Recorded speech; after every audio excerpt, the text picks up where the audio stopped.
So God, this morning, there are folks in this room that can't remember the last time they found rest. Rest physically, or rest emotionally, or rest spiritually, or even rest relationally. And so God, we just want to come before you and admit that sometimes we let the things of our life and circumstances of our life become more bigger or try to become bigger than you are. We do that. We know ultimately that you're far bigger, but in the midst of that, of us doing that, God, I just pray that today's the day where we open our hearts up, our minds up, our ears up to the reality that you're bigger. The reality that what you have for us should feel easy in our souls, that allows us to experience this rest that we sing about. So God, I pray that we will trust that you are bigger. And God, that this morning that we will have humble hearts and humble minds that are open to what you have for us here today. In your name we pray. Everybody said, amen. You all can be seated. Thank you, Chris. Well, good morning, folks. Good to see all of you guys. If you are new here with us, my name is John Wagler, and I'm a part of this Hill City team here, and so thankful that you decided to join us on a cold Sunday morning, which some of you guys are happy about, and I'm not. I actually appreciate global warming, and so... Regardless, I'm so glad that you are here today. We're in the last week of the series called Take the Stairs, and I hope it's been fruitful for you guys. I hope it's been challenging. We've been looking at this idea of we desire to create movement and desire to be healthy in four main areas of our life, which are emotionally, spiritually, physically, and relationally. But it requires us to do some things. That there's this healing that can happen in the context of what God does in our hearts. But then there's these things that we need to be held accountable for and responsible to as well. And that there's some interrupters that actually can happen that can cause us not to be as healthy as we would like. And so I hope, as we've been talking about like complaining and negativity and lack of discipline, lack of understanding our season, or lack of mission or shame, last week we talked about self-assessment, and I hope is that what God's been cultivating inside of you is this heart of like understanding that it might be difficult, but you can get healthy. It might be difficult, and there might be some really hard things that you have to go through, but you can get healthy in all of those important areas. And so we've been using this line the entire series, and we'll end with it today, which is this, that there's no elevator to success. You have to take the stairs. And so I'm going to close out today with really part 2 of self-assessment, which was last week. Even if you're just hopping in this week, you're fine. Like you'll catch right on. But I wanted to take last week a little bit further, because the reality is we can self-assess all we want, but if we don't do anything about it, then who cares? Right? Like if we see like, man, these are the things I need to work on, but we just keep doing the same stuff, then what does this really matter? And so I want to challenge us today to think a little bit differently about this. And it feeds into when we all kind of get in this mode of maybe self-assessment but not doing anything about it. It can feed into really this kind of culture that we have as a whole, whether that's in Christianity or outside of Christianity, which is this that we have this call-out culture. Even President Obama was talking about this this past week. I don't know if you all saw the video, but he did a wonderful job of talking about how it's so easy for us to call out other people while refusing to self-assess where we are or do anything about that. It's so easy to really look at and be negative and critical about someone that might do one thing wrong and like throw them all away and ignore all the good that they've done. And so he did a really great job of kind of articulating what that culture is like. Even some of the things that we see between generations right now in our culture is kind of interesting. How many guys have seen the OK Boomer stuff? Has anyone seen that stuff? And I don't know, part of it makes me laugh. And there's this kind of like generational rivalries that happen where these Gen Zs, the older Gen Zs and really young millennials are doing this OK Boomer thing. It's kind of like rolling their eyes and supposed to be sarcastic and funny, but they're essentially saying, stop judging us because you're the problem. Like, you guys had all the power. You guys made all the decisions. And when you see our cult, you raised all the children. And so what you see is what you guys did. So stop blaming it on us. Like, that's like the okay boomer stuff. And then you've got the boomers like responding in their own way of saying like, well, you guys aren't actually doing anything. And then you got the Gen Xers are just like sitting there like thankful they're not actually involved in any of it. And then and you got millennials that are just happy that the Gen Zers are around now. And so like there's this interesting, right, but it shows like this call out nature. And here's like the problem though. We don't appreciate like the good in people. We don't appreciate the good that's been done. And I get like being aware of some of the ills, but like we need to stop all this stuff and learn what it means to really self-assess and then do something about it. Because guess what? If you're older Gen Zer here, the boomers have done some really great things. Yes, and guess what? You're going to screw things up too, right? And like the Gen X, like I'm a Gen Xer, like we've done some really great things and we've screwed some things up. And the millennials, you just like you've done some really. I'm just kidding. Actually, I love millennials. Like you guys have done like so much good. You're actually my favorite generation. But like they're there's been a lot of good, but there's some bad, you know? And so there's just an awareness of that. And so I think it's important for us to like self-assess. Yes, it was what we talked about last week. But then I think it's also important to begin to wrestle with some of the things that we have to do as well to be held accountable. So I want to take a look at this story in John chapter 5, which if you're not familiar with your Bible, is one of the Gospels. So there's Matthew, Mark, Luke, and John. And John was one of the closest people to Jesus. And they detail out in these Gospels, they detail out the life of Jesus, some of the stories, some of his teachings, some of his miracles, to begin to allow us over time to continue to pass on these incredible things about Jesus. And so John chapter 5 is a pretty familiar story if you're familiar with the Bible, but it's a story about this man who was paralyzed and sick for 38 years, and he didn't want to get well. And you'll see why here in a second. So let's take a look at John chapter 5, verse 1, where it says this. Afterward, Jesus returned to Jerusalem for one of the Jewish holy days. Inside the city, near the sheep gate, was the pool of Bethesda with 5 covered porches. Crowds of sick people, blind, lame, or paralyzed, lay on the porches. One of the men lying there had been sick for 38 years. When Jesus saw him and knew he had been ill for a long time, he asked him, "Would you like to get well?" "I can't, sir," the sick man said, "for I have no one to put me in the pool when the water bubbles up, and someone else always gets there ahead of me." So the prevailing thought around this pool was this idea that every so often the angels would stir up the water and it would bubble up, and then if you could get there quick enough, you could get healed. All right, so that was like what culture was saying, what people believed about the healing. Whether or not that's true, obviously, is debatable, but anyway, that's what they believed. Verse 8, it says, Jesus told him, "Stand up, pick up your mat, and walk." Instantly, the man was healed. He rolled up his sleeping mat and began walking, but this miracle happened on the Sabbath. So the Jewish leaders objected, and they said to this man who was cured, "You can't work on the Sabbath. The law doesn't allow you to carry that sleeping mat." But he replied, "The man who healed me told me, 'Pick up your mat and walk.'" "Well, who said such a thing?" they demanded. The man didn't know, for Jesus had disappeared into the crowd. But afterward, Jesus found him in the temple and told him, "Now you are well, so stop sinning, or something even worse may happen to you." Then the man went on and told the Jewish leaders that it was Jesus who had healed him.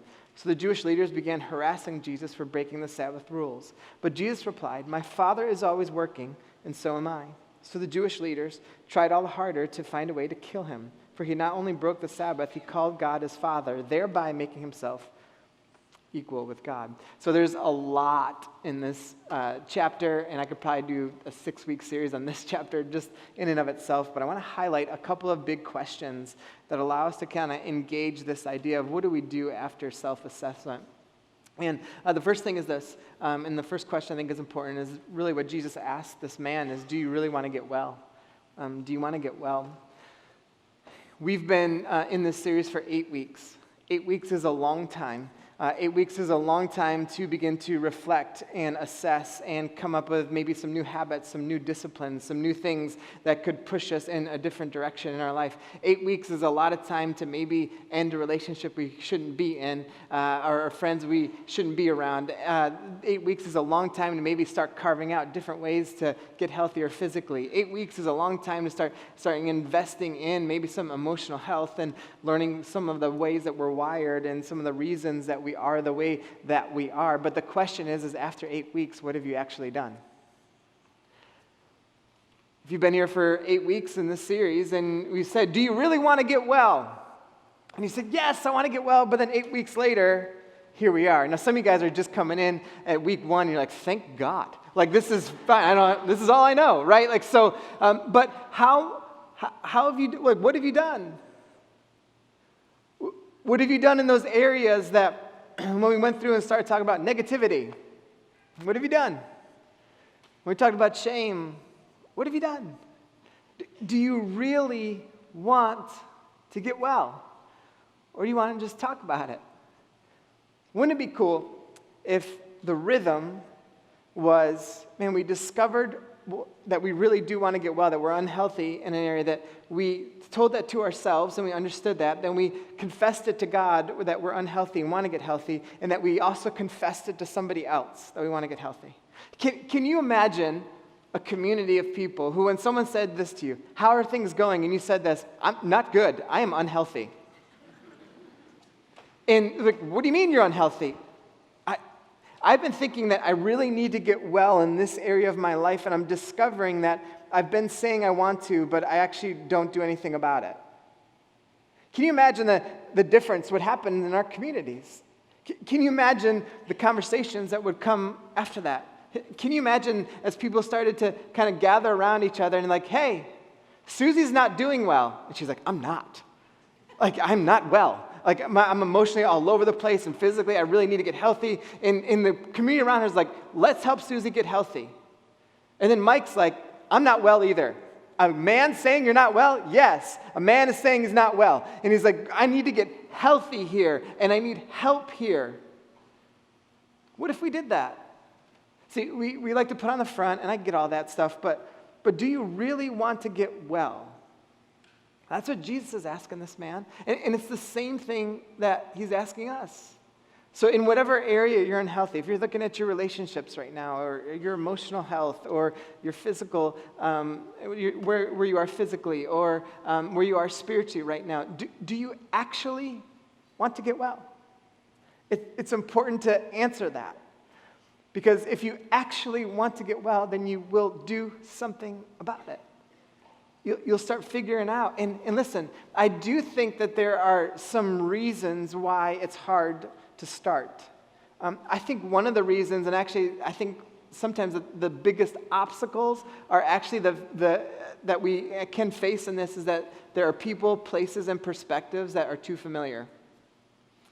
That some of those things that become so problematic for us to actually change and to want to get well are actually some of the familiar people around us, that it just feels so normal to do certain things that you can't imagine changing them.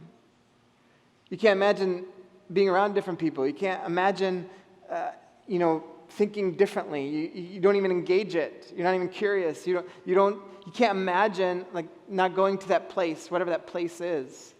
Because it's so familiar to do and becomes this incredible obstacle to actually getting well. I think sometimes we can be so filled up with pride that we don't want to get well. Like, we like what we're doing. I remember talking to one of our college students, this was several years ago, and we were sitting down, and I said, I was like, hey, do you want to be a great dad and a great husband someday? He's like, no doubt, no doubt. And I said, why are you doing what you're doing then? Like, you're creating bad habits relationally. You're doing things that aren't going to lead you down that path to be a great husband and a great father. And he just looked at me and he goes, I'm having too much fun. I appreciated the fact that he was honest. I appreciated the fact that he was just like, this is what I'm doing and I'm having fun doing it. And I asked him, I said, is having fun now worth being unhealthy later? And he's like, I don't know. I was like, let me put this way. Is having fun now worth being a bad husband or a bad dad later? He's like, no. And I was like, wouldn't it be more fun to be a great dad and a great husband? Yes. I was like, but then maybe we should get healthier now. And so it's trying to understand, like, okay, let me think about this a little bit. So sometimes it's our pride. Sometimes we think we just want to do what we want to do. Sometimes we can be so lost, and this is part of it too. We can get so lost in whatever we're doing that we can't even like see the light at the end of the tunnel. Like, we don't even know where to go. We know it's possible we could get healthy, but we can't see it because we've been so hurt, or it's been so bad for so long. We just can't get there. And sometimes that's the case, and that's why you need great community. You need people to speak truth into your life and to have help with some wisdom. So, do you really want to get well? I think the second question that we've got to answer is, who is speaking to you? Who is speaking to you? You know, when this guy he's lame and he's paralyzed and he's laying on the ground, it's been 38 years, and Jesus comes up to him, and he doesn't know, he refers to him as Sir, and he doesn't know who's speaking to him. He doesn't know that who he's speaking to right now could make him whole, could make him healthy, could heal him right there. He doesn't know, and he doesn't understand what's actually before him. He doesn't know who he's speaking to. He has allowed the people around him to speak into his life. He's allowed actually religious leaders to speak into his life, because the religious leaders at that time, here's how we know that they've spoken into his life, because what we saw earlier was that it was one of the holy days, which is one of the festivals. And during the holy days, they would gather around the temple to experience God and be with community and everything. And so here's a Jewish person who's sick, who can't be around other people in the community. So the religious leaders at that time have pushed him to the outside, to the margins of a community. They've put these rules in place for him to say, you know what, let me speak into your life. You're not allowed to be one of us. You're not allowed to be here. And so they've pushed him out, and they tried to push him out of the presence of God, and then pushed him out into what would be considered with all the other sinners over there. And so he's allowed those people to speak into his life. So all these people are speaking to his life, and he doesn't realize that right in front of him is the person that can make him whole and healthy again. So by listening to the people around him all the time, that he has done what? He starts to make excuses. Jesus says this, hey, do you want to get up and walk? And he's like, you know what, that's an interesting question. It's been 38 years, and man, I am like really slow, and every time that thing bubbles, like I'm trying to get there, but someone's just a little faster. Every time I think, like, no one's there to help me. And so, I don't know. I mean, in theory, sure, I'd like to get well, but, like, it's just not practical for me, man, who I don't know. And it's like, it's a great question, but I just don't know. So he makes up all these excuses. Why? Because he's been listening to the people around him rather than acknowledging who's right in front of him. He starts making these excuses that he can't get well. He gets stuck in this rut. This cyclical rut, 38 years of the same stuff over and over and over again. That's a long time, but you know what? So is 6 months, if you guys have ever felt that. So is a year, if you guys have ever felt that. The rut is a long time. Why is he stuck in this rut? Because he's just been listening to the people around him and not realizing that he could be made whole in some other way. And so he's stuck in this rut. Now, by listening to the people around him, does that prevent him from seeing a miracle? No. This is the craziest part of the story, honestly.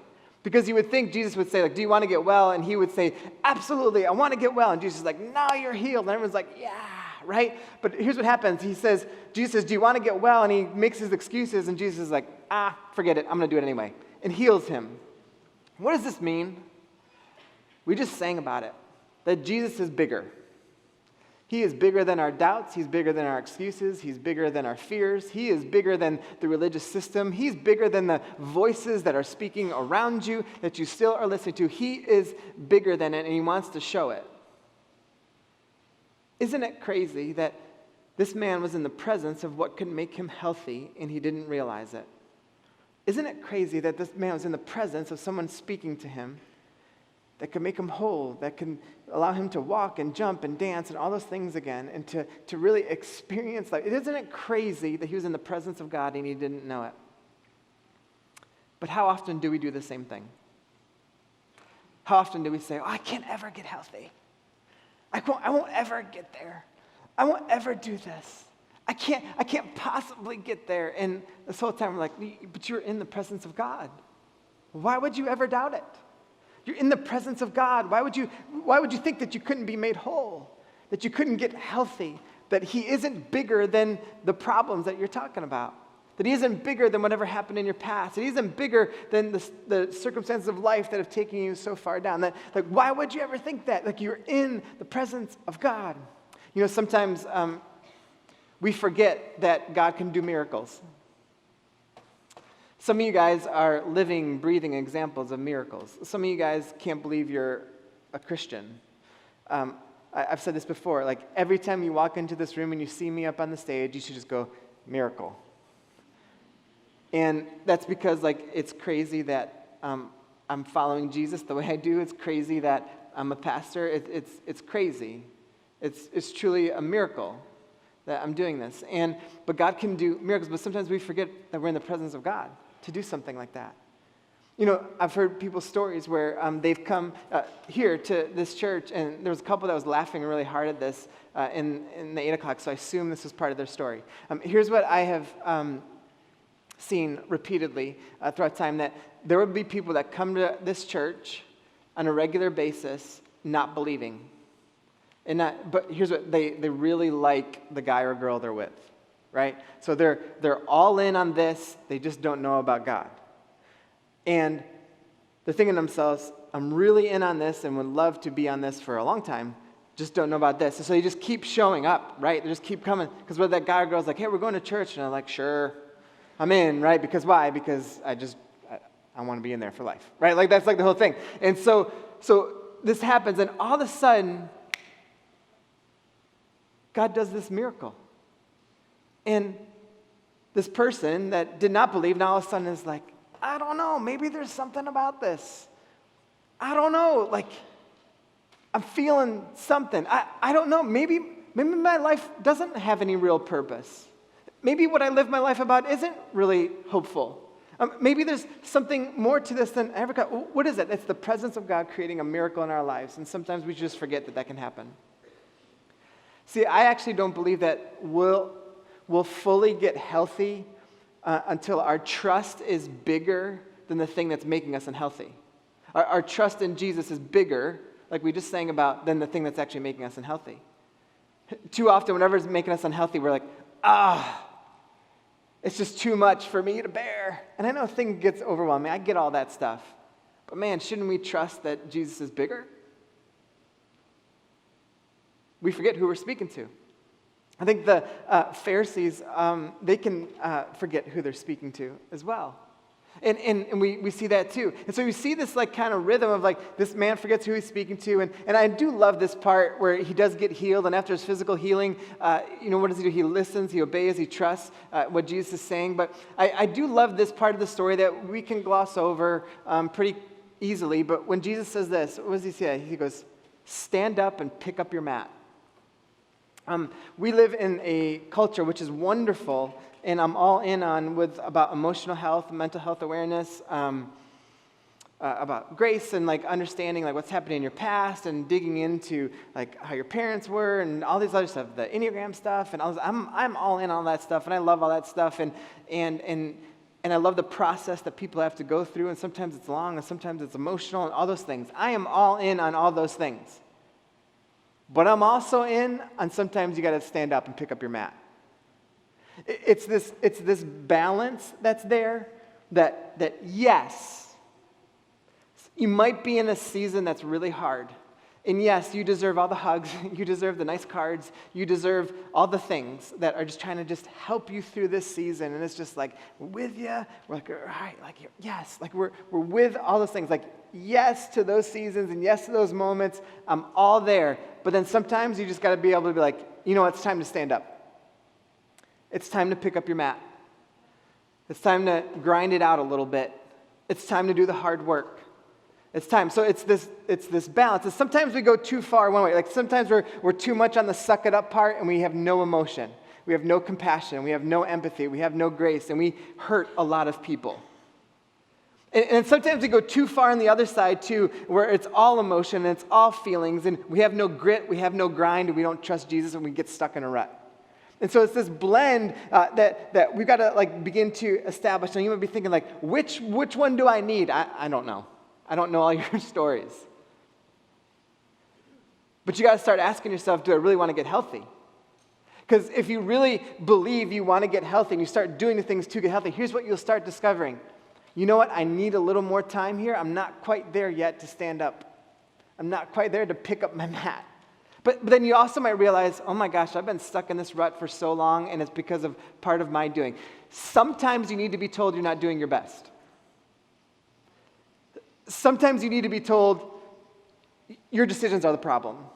Sometimes you need to be told you got to get up, right? And so you'll figure out as you really want to get healthy and start wanting to put some things in there, you'll start seeing, okay, you know what?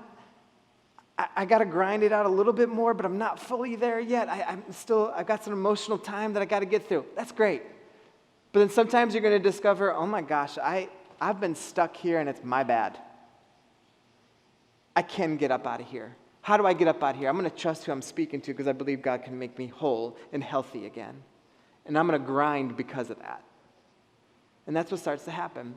The Pharisees also doubt. They don't understand who they're speaking to. The Pharisees, they want power and control, and they want to manipulate a message. They don't believe Jesus because their authority is being in question.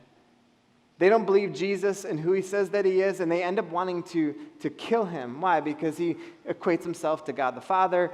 He does this healing on the Sabbath, which is breaking all the rules. Like he does some things that like really put into question like their authority. So these religious leaders of the time should know what it means to follow God. And so in modern context for us, it would be like these religious leaders, these Christians who know what it means to follow Jesus are the ones that can't actually see him. They don't know who they're speaking to. They can't even see it. When Jesus says something or does something, they don't like, no, that doesn't fit into our box. That doesn't fit into our, that doesn't fit in the way we think about Jesus.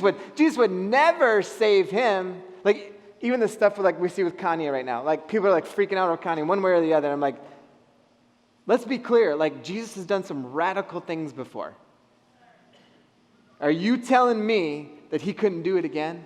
Like, how about this? I believe Jesus is going to upend the current Christian culture. Like flip it upside down. I think he's going to do it again. And we act like he would never. I'm like, he's already done it. Why wouldn't he do it again? We've made a mess of so many things. Why don't he be like, you know what, forget this. I'm just going to flip it upside down and I'm going to do my own thing again. And so we see these things and the religious people don't see it because they want to be critical. They want to be negative. They want to have their own authority and do it. Everything's got to fit into their box. And Jesus is like, sorry, I'm bigger than that. I'm outside of that. And you can manipulate and you can try having your power and you can flex your authoritative muscles. You can do everything you want, but I'm just going to keep showing you I'm bigger than all of that. And we can do the same stuff. We forget who we're speaking to all the time. We live like we are the ones that approve Jesus rather than the other way around. You know how I know that we do that? It's because pick a political conversation, pick a conversation about sexuality, pick a conversation about money, pick a conversation about refugees or immigration, pick about a conversation about race, pick a conversation about how we treat other people from other countries and cultures and everything else, and ask yourself this. Are we going off of what Jesus taught, or if we're reproving what Jesus taught? Jesus would never teach that. Jesus would never ask me to surrender all that I am. Jesus would never want me to love my enemies. That doesn't seem logical. But we do it all the time. We act like we're the ones that are supposed to approve Jesus rather than him coming back towards us. And he even says this in verse 39 of that same chapter. He says, you search the scriptures because you think they give you eternal life, but the scriptures point to me, that you refuse to come to me to receive this life. Your approval means nothing to me because I know you don't have God's love within you. For I have come to you in my Father's name, and you have rejected me. Yet if others come in their own name, you gladly welcome them in. No wonder you can't believe. You gladly honor each other, but you don't care about the honor that comes from the one who alone is God. This is how it looks right now in modern day times. Culture says, culture's moving, culture's doing, right? And sometimes, honestly, culture is ahead of the church on certain things, so that does happen. But so often when we start digging into the depths and the purpose and the hopes and what Jesus actually taught, we're like, well, you know what? The entire culture is moving in this direction, so here's what we're going to do. We're going to honor what they're saying while ignoring what Jesus taught. So it happens all the time. We do it in little ways, we do it in big ways. And it happens. We forget who we're speaking to and who's supposed to be speaking to us. I think the third question, which is important, is do people see the difference in you? So if you're saying you're getting healthy, do people actually see the difference? This guy, they see the difference, right? Like he's been sick for 38 years. He can't move for 38 years. And you can imagine in that moment what he's doing, right? He's not just going to get up and like kind of casually walk. He's like, well, look at me. Like I can walk again. I'm healed. It's been a long time. It's really cool. Mike, do you see me? Reggie, do you see me over here? Yeah, it's really cool. Like this guy like healed me. It's awesome. No, he's going to be shouting and dancing, right? Can you imagine 38 years of not moving and all of a sudden he can do whatever he wants to? All of a sudden, the people see this big difference. He's walking through. He's like, Mike, look at me now. And he's dancing, he's shouting, he's moving. He's like, look at me. Like, look what Jesus did to me. I wonder how often people would say, what did Jesus do to you? You're the same. What did Jesus do to you? You're not any different. See, when Jesus comes and does something in us, we're different. Not kind of different. We're different. We see life differently. We see people differently. We love differently. We act differently. It doesn't mean we're perfect. It doesn't mean we won't struggle. It doesn't mean we won't have our ups and downs. But we are different, and people see it. So I wonder, how different do people see you when you say you've met Jesus? Do people really see the difference? You know, they saw the difference in his courage too, don't they? Like, he begins speaking to the religious leaders of their time, and he's pretty bold. He goes back into community. Isn't this crazy? They tried to kick him out, and what do we begin to discover? When Jesus made him whole, he's like, no, this is not, I'm not outside of this community, I am in. And he comes back in, and you see this renewal in him, this new creation that's in him, this difference that's in him. There's this courage in him to go down a path that is not well lit. And I think all courageous leaders do this, and it should be part of followers of Jesus, should be this reality. We believe in Jesus as the light of the world. We believe in Jesus as the light in the darkness and all those things. But sometimes still the path isn't like well lit. But we trust Jesus enough, and we have the courage enough to be like, I'm going to trust him because he's bigger than all this stuff. And even though this isn't well lit, I do see some light in the midst of this darkness. And even though it isn't well lit, I'm going to trust Jesus, and I'm going to go down a path that maybe others won't, because of the courage that's within me, and people will see the difference that's there. Here's just the reality. We all fall short. We fall short of our own standard of godliness, our own standard of goodness. We fall short all the time. The question is do we really want to get healthy? Do we want to acknowledge the ways that we fall short, allow Jesus to speak into those ways, and then allow him to do a work at the very core of our being that no rule could ever do, at the very core of our being, to just get up and like, all right, I'm willing to surrender all that I am. I'm surrendering everything that I am. Not, I'm going to do my own thing and like hope that God blesses it because like he kind of knows my heart. No, I'm going to surrender all that I am and then watch what Jesus does and how he makes us whole. Here are the 2 minutes to think questions. We're going to take communion here in a second, but here are the 2 minutes to think questions for today. 1, list out all the ways you're actively trying to get healthy. Some folks, that might be a long list. Some might skip to 2. Number 2, where do you see courage in your life that you didn't before? And then number 3, based on the way you live your life, who do you want approval from more, people or Jesus? So let's put 2 minutes up there, and then I'll come back up, and then we'll close out in communion together.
All right, so if you're new here with us, one of the ways that we close out every sermon series is we take communion together, and we do this as a family together. And let me just, before they start passing it out, I'm going to ask you to do a couple of things. You have to do a couple of things at once, so you have to listen and do something at once. But before they start passing them out, I just want to say this. You don't have to feel pressure to take communion. No one's going to judge you.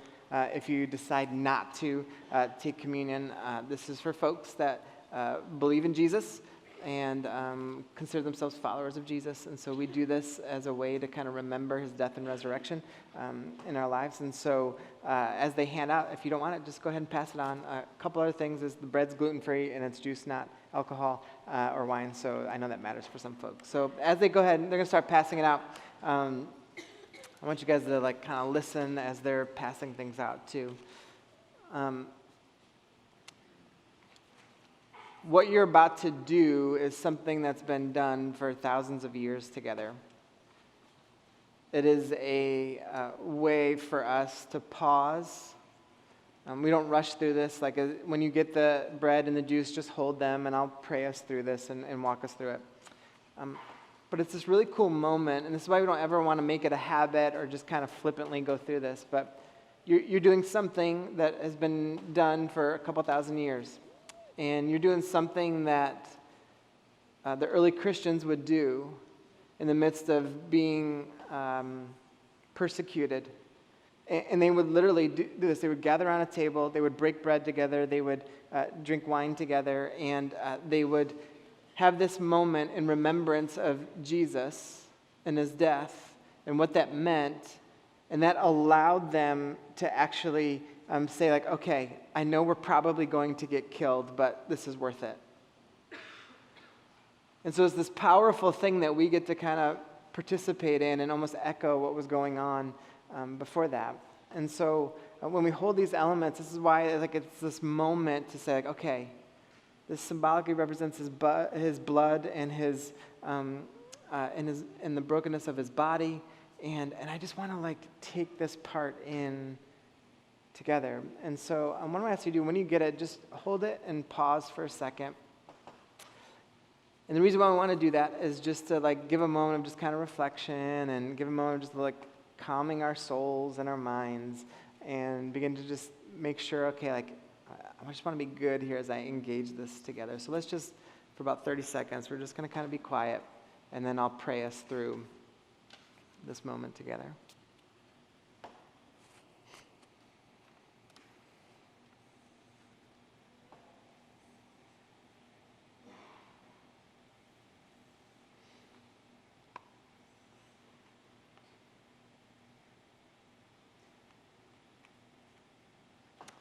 So God, this morning, as we hold this bread and this juice in our hands, this bread is an acknowledgement that even in the brokenness of life, the tough circumstances, the things that we feel like we cannot even possibly bear, the idea of your body being broken on a cross for us allows us to see that you don't leave us, that you're with us every step of the way.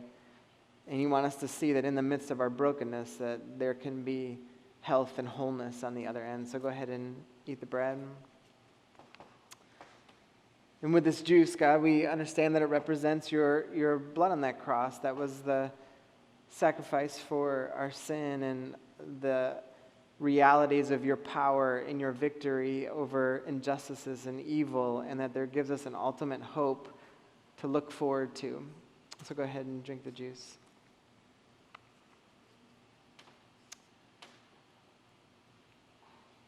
So God, because of your death on that cross and resurrection from the grave, we can be made whole. We can be fully healthy. We can begin to create this movement in the 4 major areas of our life as you begin to work in us, and then we couple that with the grind and the work that we have to do. And through that, we discover this fullness of life and this purpose that can only happen through you.